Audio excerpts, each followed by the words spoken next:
Hi friends, welcome back to Manthan's vlog. ನಾನು ಕಲಾ. ಎಲ್ಲರೂ ಹೇಗಿದ್ದೀರಾ ಸ್ನೇಹಿತರೆ? ನಾನು ಕೂಡ ತುಂಬ ಚೆನ್ನಾಗಿದ್ದೀನಿ. ಸೊ ನೀವು ಕೂಡ ಆರೋಗ್ಯವಾಗಿದ್ದೀರಾ ಅಂತ ಭಾವಿಸ್ತಾ ಇವತ್ತಿನ ವ್ಲಾಗ್ನ ಶುರು ಮಾಡ್ತಾಯಿದ್ದೀನಿ.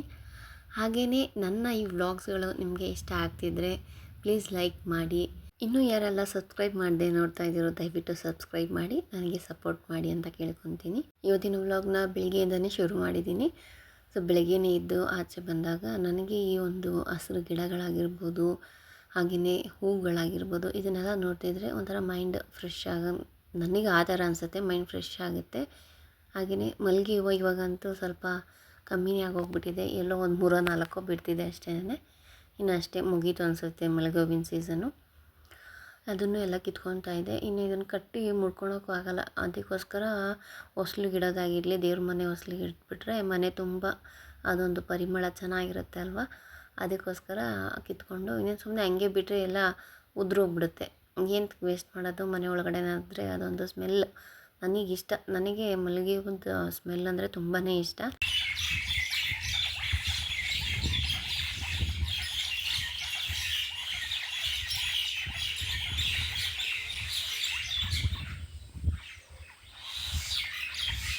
ಹಾಗೆಯೇ ಬೆಳಗ್ಗೆನೇ ನಾನು ಪಕ್ಷಿಗಳು ಸೌಂಡ್ ಕೇಳಿ ಎಲ್ಲೋ ಅವು ಆಟ ಆಡ್ತಿದ್ದಾವೇನೋ ಅದಕ್ಕೆ ನೋಡೋಣ ಅಂತ ಬಂದೆ. ಆದರೆ ಇಲ್ಲಿ ನೋಡಿದ್ರೆ ಕಿತ್ಲಾಡ್ತಿದ್ದಾವೆ. ಸೊ ಕಿತ್ಲಾಡ್ದಿರೋ ಅಂತಹ ಜೀವಿಗಳು ಈ ಜಗತ್ತಲ್ಲಿ ಇಲ್ಲ ಅಂತ ಅನಿಸುತ್ತೆ ಅಲ್ವಾ. ಇನ್ನು ಈಗ ನಮ್ಮ ಮನೆಯವರು ಹಾಲು ಕರಿಯೋಕ್ಕೆ ಹೋಗಬೇಕಾಗಿತ್ತು. ಹಾಗಾಗಿ ಎಲ್ಲ ಅಕ್ಕಿಗಳನ್ನೂ ಓಡಿಸ್ಬಿಟ್ರು. ಇನ್ನು ಆ ಕಡೆ ಹೋಗಿ ಸೈಡಲ್ಲಿ ಹೋಗಿ ಕಿತ್ಲಾಡ್ತಿದ್ರು. ಮತ್ತು ತಿರ್ಗಾ ನೀರೆಲ್ಲ ಹಾಕಿ ಎಲ್ಲನೂ ಓಡಿಸ್ಬಿಟ್ರು. ಸೊ ನಮ್ಮ ಮನೆಯಲ್ಲಿ ಸೀಮೆ ಹಸುಗಳು, ನಾಟಿ ಹಸುಗಳು 2 ಇದ್ದಾವೆ. ಸೀಮೆ ಹಸು ಒಂದೇ ಇರೋದು, ಅದೇನು ಹಾಲು ಕೊಡ್ತಿಲ್ಲ. ನಾಟಿ ಹಸು 2 ಇದ್ದಾವೆ, ಅವೆರಡೂ ಹಾಲು ಕೊಡ್ತವೆ. ನಾವೇನು ಡೈರಿಗೇನು ಹಾಕಲ್ಲ, ಮೊದಲು ಹಾಕ್ತಿದ್ವಿ. ಬಟ್ ಇವಾಗ ಸೀಮೆ ಹಸು ಕಮ್ಮಿ ಮಾಡಿಕೊಂಡು ನಾಟಿ ಹಸುನೇ ಸಾಕು ಅಂತೇಳಿ ನಾಟಿ ಹಸುಗಳನ್ನೇ ಸಾಕೊತಾ ಇದ್ದೀವಿ. ನಾಟಿ ಹಸಿನ ಹಾಲಿನ ನಾವೇನು ಡೈರಿಗೆ ಹಾಕಲ್ಲ, ಮನೆಗೇ ಉಪಯೋಗಿಸ್ಕೊತೀವಿ. ಇನ್ನು ಇವತ್ತು ನಾಷ್ಟಕ್ಕೆ ನಾನು ತರಕಾರಿ ಹಾಗೆ ಸೊಪ್ಪು ಇತ್ತು, ಸಬ್ಬಕ್ಕಿ ಸೊಪ್ಪು. ಸೊ ಎಲ್ಲನೂ ಹಾಕಿ ಉಪ್ಪಿಟ್ಟು ಮಾಡೋಣ ಅಂತ ಅಂದ್ಕೊಂಡೆ. ನನಗಂತೂ ಉಪ್ಪಿಟ್ಟು ಇಷ್ಟ ಇಲ್ಲ. ಯಾರಿಗೆಲ್ಲ ಉಪ್ಪಿಟ್ಟು ಇಷ್ಟ ಇಲ್ಲ ಕಮೆಂಟ್ ಮಾಡಿ. ನಮ್ಮ ಮನೇಲಂತೂ ಉಪ್ಪಿಟ್ಟು ಅಂದರೆ ಎಲ್ಲರಿಗೂ ಇಷ್ಟ. ಕೇಳಿ ಮಾಡಿಸ್ಕೊಂಡು ತಿಂತಾರೆ. ಈ ನಡುವೆ ಮಾತ್ರ ನಮ್ಮ ಮಾನ್ಯಂಗೆ ಇಷ್ಟ ಆಗ್ತಿಲ್ಲ.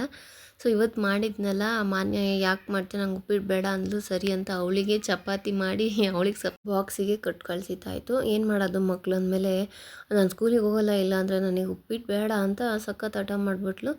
ಸರಿ ಆಯಿತು, ಇನ್ನೇನು ಮಾಡೋದು ಅಂತ ಹೇಳಿ ಅವಳಿಗೆ ಚಪಾತಿ ಮಾಡಿ ತುಪ್ಪನೂ ಮತ್ತು ಸಕ್ಕರೆ ಹಾಕಿ ಕೊಟ್ಟೆ. ಇನ್ನೇನು ಮಾಡಲಿ, ನಾನು ಪಲ್ಯ ಮಾಡ್ಕೊಂಡು ಕೂತ್ಕೊಂಡ್ರೆ ಮತ್ತೆ ಲೇಟ್ ಆಗುತ್ತೆ.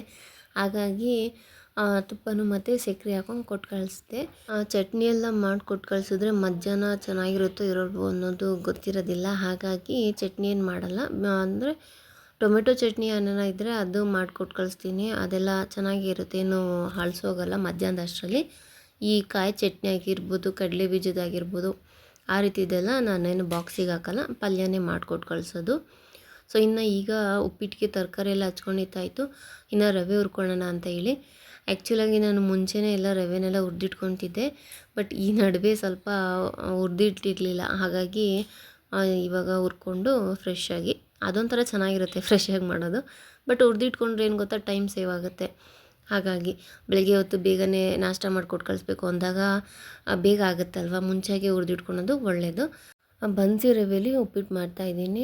ಸಣ್ಣ ರವೆಯಲ್ಲೂ ಸಹ ಮಾಡ್ಬೋದು. ಸಣ್ಣ ರವೆಯಲ್ಲಿ ಉಪ್ಪಿಟ್ಟು ಅಂದರೆ ಆವಾಗ ಮಾಡಿ ತಿನ್ನೋದಕ್ಕೆ ಚೆನ್ನಾಗಿರುತ್ತೆ. ಇವನ್ನ ಬಾಕ್ಸಿಗೆಲ್ಲ ಹಾಕೋಷ್ಟರಲ್ಲಿ ಒಂಥರ ಗಟ್ಟಿ ಆಗೋಗ್ಬಿಡುತ್ತೆ ಆಮೇಲೆ ತಣ್ಣಗಾದಾಗ ಬಾಕ್ಸಲ್ಲಿ. ಸೊ ಹಾಗಾಗಿ ಬನ್ಸಿ ರವೆದು ಮಧ್ಯಾಹ್ನಕ್ಕೂ ಸಹ ಹುಡಿ ಆಗಿರುತ್ತೆ. ಸೊ ರವೆ ಹುರಿತಾ ಇದೆ ಅಷ್ಟರಲ್ಲಿ ನನ್ನ ಚಿಕ್ಕ ಮಗಳು ಆಗಲೇ ಎದ್ದು ಬಂದಳು. ಸೊ ಅವಳನ್ನ ಒಂದು ಸ್ವಲ್ಪ ಹೊತ್ತು ಎತ್ಕೊಂಡು ಮಾತಾಡಿಸಿ ಸ್ವಲ್ಪ ನಿದ್ದೆ ಮೂಡಿಂದ ಆಟಾಡೋ ಒಂದು ಮೂಡಿಗೆ ಕರ್ಕೊಂಬರ್ಬೇಕಲ್ಲ ಅಂತ ಗಂಟ ಒಂದು ಸ್ವಲ್ಪ ಎತ್ಕೊಂಡು ಓಡಾಡಿಸ್ಬೇಕು. ಅಂದ್ರೂ ಇವತ್ತು ಯಾಕೋ ಕೈ ಬಿಡ್ತಿರ್ಲಿಲ್ಲ. ಸರಿ ಅಂತ ಅಡುಗೆ ಮನೆಯಲ್ಲೇ ಕೂರಿಸ್ಕೊಂಡು ನಾಷ್ಟ ಮಾಡ್ತಿದ್ದೆ. ಇಲ್ಲಾಂದರೆ ಅವ್ರ ಅಜ್ಜಿ ಹತ್ರ ಇರ್ತಿದ್ಲು, ಏನು ತೊಂದರೆ ಇರ್ತಿರ್ಲಿಲ್ಲ. ಬಟ್ ಇವತ್ತು ಯಾಕೋ ಮಗುಗೆ ಇನ್ನೂ ಮೂಡ್ ಸರಿ ಇಲ್ಲ ಅಂತ ಅನಿಸುತ್ತೆ. ಬಿಸಿನೀರು ಕೊಟ್ಟರು ಕುಡಿತಾ ಇರಲಿಲ್ಲ. ಬೇಡ ಬೇಡ ಅಂತ ಬಾಯಿ ಮುಚ್ಕೊತಿದ್ಲು. ನೋಡ್ಬೋದು ಕೈಯಲ್ಲಿ ಹೆಂಗೆ ಬಾಯಿ ಮುಚ್ಕೊತಾ ಇದ್ದಾಳೆ ಅಂತ. ನಾನು ಮಕ್ಳಿಗಾಗಿರಲಿ ಬೆಳಗ್ಗೆ ಹೊತ್ತಿದ್ದಾಗ ಸ್ವಲ್ಪ ಬಿಸಿನೀರು ಕೊಡೋದಾಗಿರಲಿ, ಉಡ್ಬಳ್ಸು ಸಹ ಕೊಡ್ತೀನಿ. ನಾನು ನನ್ನ ದೊಡ್ಡ ಮಗಳು 6 ವರ್ಷ ಆದ್ರೂ ಕೆಲವು 1-2 ದಿವಸ ಬಿಟ್ಟು ಉಡ್ಬಳ್ಸು ಸಹ ಕೊಡ್ತೀನಿ. ಕೊಡೋದ್ರಿಂದ ತುಂಬ ಒಳ್ಳೆಯದು. ಫಾಲೋ ಮಾಡ್ಕೊಂಡು ಬಂದಿದ್ದೀನಿ. ಮುಂದಕ್ಕಿಂತ ಎಷ್ಟು ವರ್ಷದ ತನಕ ಫಾಲೋ ಮಾಡ್ತೀನೋ ಗೊತ್ತಿಲ್ಲ. ಹಾಗೆ ಇವತ್ತು ನನ್ನ ಬಗ್ಗೆ ಕೆಲವೊಂದು ವಿಚಾರಗಳನ್ನ ಹೇಳಬೇಕು ಅಂತ ಅಂದ್ಕೊಂಡಿದ್ದೀನಿ. ಏನಪ್ಪ ಅಂತ ಅಂದರೆ ಹೆಣ್ಮಕ್ಳಿಗಾಗಿರಲಿ ಗಂಡು ಮಕ್ಳಿಗಾಗಿರಲಿ ಎಜುಕೇಷನ್ ಅನ್ನೋದು ಎಷ್ಟು ಇಂಪಾರ್ಟೆಂಟ್ ಅನ್ನೋದು ಎಲ್ಲರಿಗೂ ಗೊತ್ತಿರೋಂಥ ವಿಷಯ ಅಲ್ವಾ. ಸೊ ಹಾಗಾಗಿ ಅದ್ರ ಬಗ್ಗೆನೇ ಹೇಳೋಣ ಅಂತ. ಅಂದರೆ ನನ್ನ ಎಜುಕೇಷನ್ ಏನು, ನಾನೇನು ಎಜುಕೇಷನ್ ಮಾಡಿದ್ದೀನಿ, ಹಾಗೆಯೇ ನಾನು ಕೆಲವೊಂದು ತಪ್ಪು ನಾವು ಸಹ ಮಾಡಿರ್ತೀವಿ, ಆದರೆ ಆ ಒಂದು ಏಜಲ್ಲಿ ನಮಗೆ ಅದು ಗೊತ್ತಿರೋದಿಲ್ಲ. ಸೊ ಈಗ ಗೊತ್ತಾಗುತ್ತೆ ನಾವೇನು ತಪ್ಪು ಮಾಡಿದ್ವಿ ಅಂತ. ಬಟ್ ಆದರೂ ಏನೂ ಪ್ರಯೋಜನ ಇರೋದಿಲ್ಲ. ಅದೇನೋ ಹೇಳ್ತಾರಲ್ಲ, ಟ್ರೈನ್ ಹೋದ್ಮೇಲೆ ಟಿಕೆಟ್ ತೊಗೊಂಡ್ರು ಅಂತ, ಆ ರೀತಿ ಆಗಿರುತ್ತೆ. ಸೊ ಆದರೂ ಪರವಾಗಿಲ್ಲ, ನನ್ನ ಒಂದು ಎಕ್ಸ್ಪೀರಿಯೆನ್ಸ್ನ ನಿಮ್ಮ ಜೊತೆ ಶೇರ್ ಮಾಡಬೇಕು ಅಂತ ಅಂದ್ಕೊಂಡಿದ್ದೀನಿ. ಸೊ ನಾನು ಎಸ್ ಎಲ್ ಸಿನೂ ಆಗಿದೆ. ಎಸ್ ಎಲ್ ಸಿ ಏನೋ ಪಾಸ್ ನನಗೆಲ್ಲ ಡೌಟ್ ಇತ್ತು ನಮ್ಮ ಮನೇಲಿ. ನಮ್ಮ ಅಪ್ಪಂಗೆ ನನ್ನ ಮಗಳು ಎಸ್ ಎಲ್ ಸಿ ಪಾಸ್ ಆದರೆ ಸಾಕಪ್ಪ ಅಂತ ಇದ್ದರು ನಮ್ಮಪ್ಪ. ಹಂಗೋ ಹಿಂಗೋ ಎಸ್ ಎಲ್ ಸಿ ಪಾಸ್ ಮಾಡಿದ್ದಾಯಿತು. ಇನ್ನು ಪಿ ಯು ಸಿನೂ ಸಹ ಚೆನ್ನಾಗಿ ಓದಿದೆ. ಆ್ಯಕ್ಚುಲಿ ಹೇಳಬೇಕು ಅಂದರೆ ಪಿ ಯು ಸಿಗೆ ಬಂದಾಗ ನಮ್ಮ ಎಸ್ ಎಲ್ ಸಿ ಏನಿರುತ್ತೋ ಅದಕ್ಕಿಂತ ಸ್ವಲ್ಪ ಇಂಟ್ರೆಸ್ಟ್ ಕೊಟ್ಟು ಚೆನ್ನಾಗಿ ಓದ್ತೀವಿ. ಯಾಕಂದರೆ ನಮ್ಮದು ಕೋಎಡ್ ಕಾಲೇಜ್ ಇರೋದ್ರಿಂದ ಹುಡುಗರ ಮುಂದೆ ಬೈಸ್ಕೊಳೋಕ್ಕೆಲ್ಲ ಇಷ್ಟ ಆಗೋದಿಲ್ಲ ಅಲ್ವಾ. ಸೊ ಆ ಕಾರಣಕ್ಕಾದರೂ ನಾನು ಚೆನ್ನಾಗಿ ಓದಿ ಪಾಸ್ ಮಾಡಿಕೊಂಡೆ. ಫಸ್ಟ್ ಕ್ಲಾಸಲ್ಲೇ ಪಾಸ್ ಆಯಿತು. ತುಂಬಾ ಖುಷಿಪಟ್ಟರು, ಎಲ್ಲರೂ ಪಟ್ಟರು. ಮೇಯ್ನಾಗಿ ನಮ್ಮಪ್ಪ. ಯಾಕಂದರೆ ಅವರಿಗೆ ನನ್ನ ಮಗಳು ಅವ್ರಿಗೇ ಸ್ವಲ್ಪ ಇದ್ದಿದ್ದಿತ್ತು, ನನ್ನ ಮಗಳು ಓದ್ತಾಳ ಅಂದರೆ. ನಾವೇನು ಅಂದರೆ ಜಾಸ್ತಿನೂ ಅಲ್ಲ, ಕಮ್ಮಿನೂ ಅಲ್ಲ. ಈಗ ನಾವು ಮಿಡಲಲ್ಲಿ ಇದ್ದೀವಿ. ಸೊ ಆ ರೀತಿ ಇದ್ದಾಗ ಅವ್ರಿಗೂ ಸ್ವಲ್ಪ ಇದ್ದಿತ್ತು, ಓದ್ತಾಳೋ ಇಲ್ವೋ ಅನ್ನೋ ಒಂದು ಇದರಲ್ಲಿ ಸಹ ತುಂಬ ಇಂಟ್ರೆಸ್ಟ್ ಕೊಟ್ಟೇನೆ ನಿಜವಾಗ್ಲೂ ಸೆಕೆಂಡ್ ಇಯರ್ ಚೆನ್ನಾಗಿ ಓದಿ ಪಾಸ್ ಮಾಡ್ಕೊಂಡಿದ್ದು ಆಯಿತು. ಸೊ ನಮ್ಮಪ್ಪ ಆಗ ಕೇಳಿದ್ರು, ಸಾಕು ಇಷ್ಟು ಓದಿರೋದೇನೆ, ಇನ್ನು ಎಲ್ಲಾದರೂ ಕೆಲ್ಸಕ್ಕೆ ಹೋದರೆ ಒಳ್ಳೆಯದು ಅಂತ ಅವ್ರು ಹೇಳಿದ್ರು. ನಾನು ಇಲ್ಲಪ್ಪ ಡಿಗ್ರಿ ಮಾಡಲೇಬೇಕು ಅಂತ ಹೇಳಿ ಸರಿ ಅಂತ ಡಿಗ್ರಿಗೆ ಸೇರಿಕೊಂಡ್ವಿ. ಸೊ ಡಿಗ್ರಿ ಬಂದು ನಾವು ಮಲ್ಲೇಶ್ವರಂ 13th ಕ್ರಾಸಲ್ಲಿ MLA ಕಾಲೇಜ್ ಅಂತ ಇದೆ. ಸೊ ಅಲ್ಲಿ ನಾವು ಡಿಗ್ರಿ ಮಾಡಿದ್ದು. ಅದು ಕೋಎಡ್ ಕಾಲೇಜಲ್ಲ, ಗರ್ಲ್ಸ್ ಕಾಲೇಜು.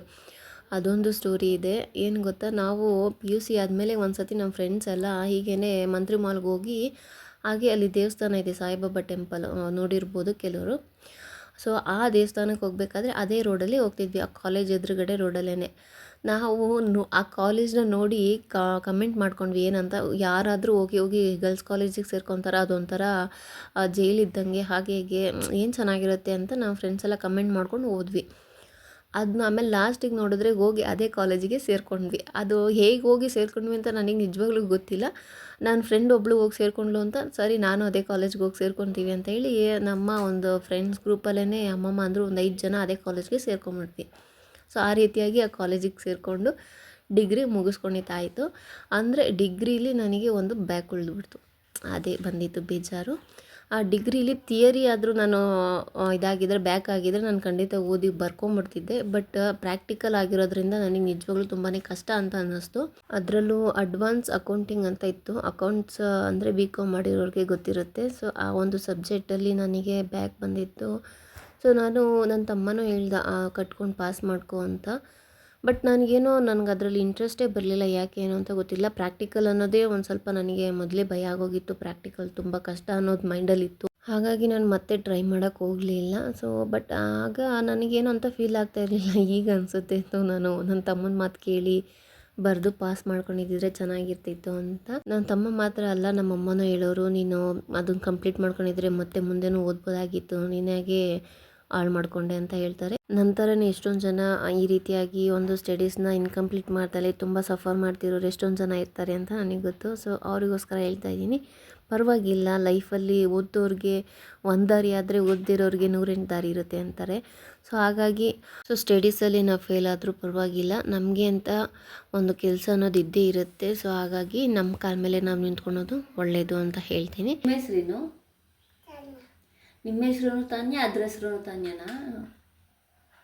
ಓಕೆ. ಏನು ಹುಡುಕ್ತಾ ಇದ್ದೀರಾ? ಬೇಡ ಬಿಡಿ, ಹೋಗ್ಲಿ, ಬೇರೆ ಏನಾದರೂ ಮಾಡಿ. ಅಪ್ಪಾಚಿ ಮಾಡೋದು ಇದೈತೆ, ಕಡ್ಡಿ ಮಾತ್ರ ಐತೆ, ಮನೆ ಇಲ್ವಾ? ಮನೆ ಎಲ್ಲೋಯ್ತು?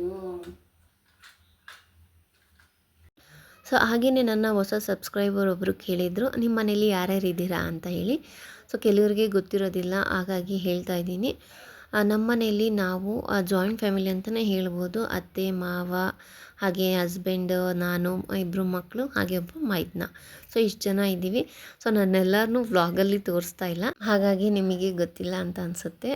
ಆ ಸಮಯನೂ ಖಂಡಿತ ಬಂದೇ ಬರುತ್ತೆ, ಆಗ ನಾನು ಎಲ್ಲರನ್ನೂ ನಿಮಗೆ ಪರಿಚಯ ಮಾಡಿಕೊಡ್ತೀನಿ ಅಂತ ಹೇಳ್ತೀನಿ. ಇನ್ನು ಮಾನಿನ ಸ್ಕೂಲಿಗೆ ಅವ್ರ ಅಜ್ಜಿನೇ ಕರ್ಕೊಂಡೋಗಿ ವ್ಯಾನ್ ಹತ್ರ ಬಿಟ್ಬಿಟ್ಟು ಬರ್ತಾರೆ.